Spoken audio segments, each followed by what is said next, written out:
Hello, this is Elena Olenevich for Spellbinders Paper Arts, and today I'm going to share with you a tutorial on how to use your dies for a beautiful embossing background. For my set of cards I'm using Renaissance wine edged dies, and I'm starting with the large one die from this set. I'm not going to die cut it, so I'm using only the embossing plate and a mat and running it through my Platinum 6 machine. I use the cardstock, which is about 4¼ by 5½, but for the rest of my cards I used a large size, about 5¾ by 4½, and I wanted to try what works better. I really like the texture background I did. It's quite rich and awesome. Then I'm using the medium frame from the Renaissance set again. I took the white cardstock, but this time I cut it.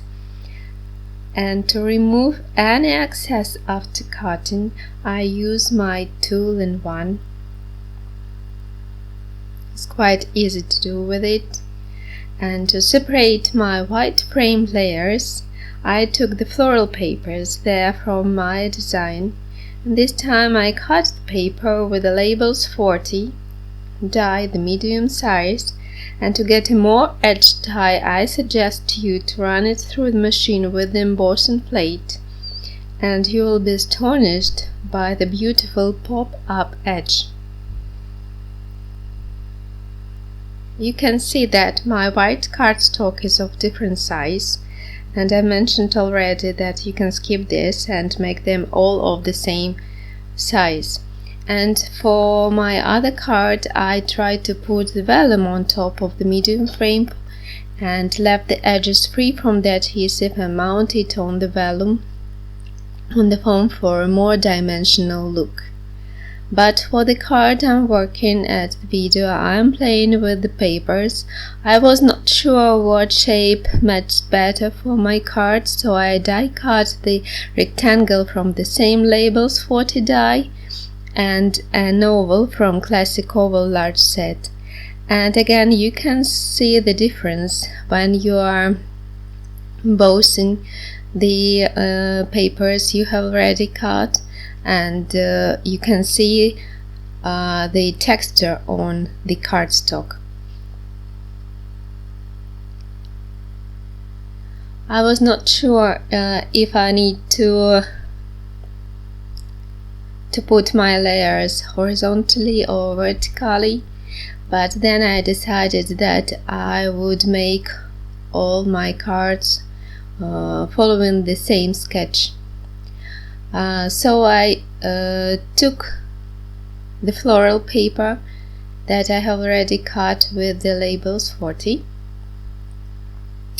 and the frame, and I like when my cards have more dimensional look. I really like when everything pop up.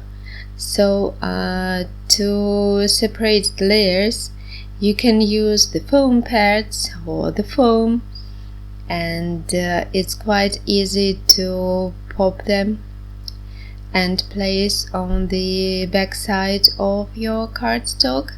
However, if you're working with a large size, as in my case, I suggest you to use the cardboard.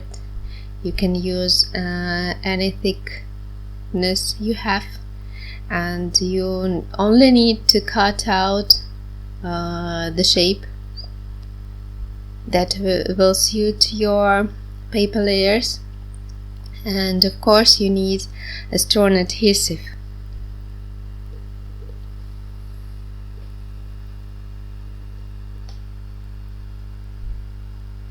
And for the background and for the large frame,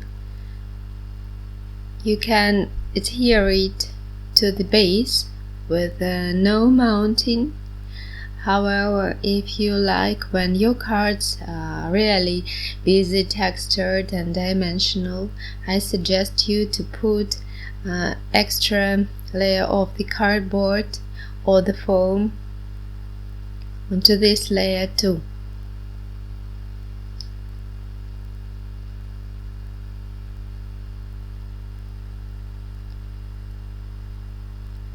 When everything is set up, I realized that I want my white base to be more intricate, and I really wanted to showcase the pattern paper on the background, so I cut out the edges following the outline of the die cut shape. You can try it, it's really great.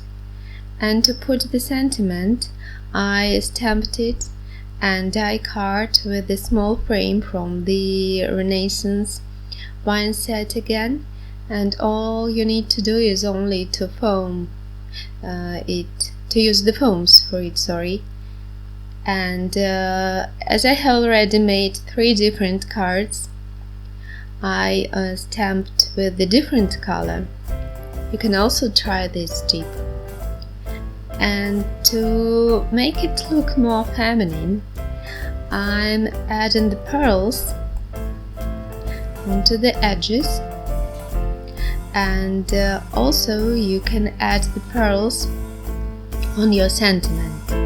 You can use different color, or you can use the same colors that you have already added.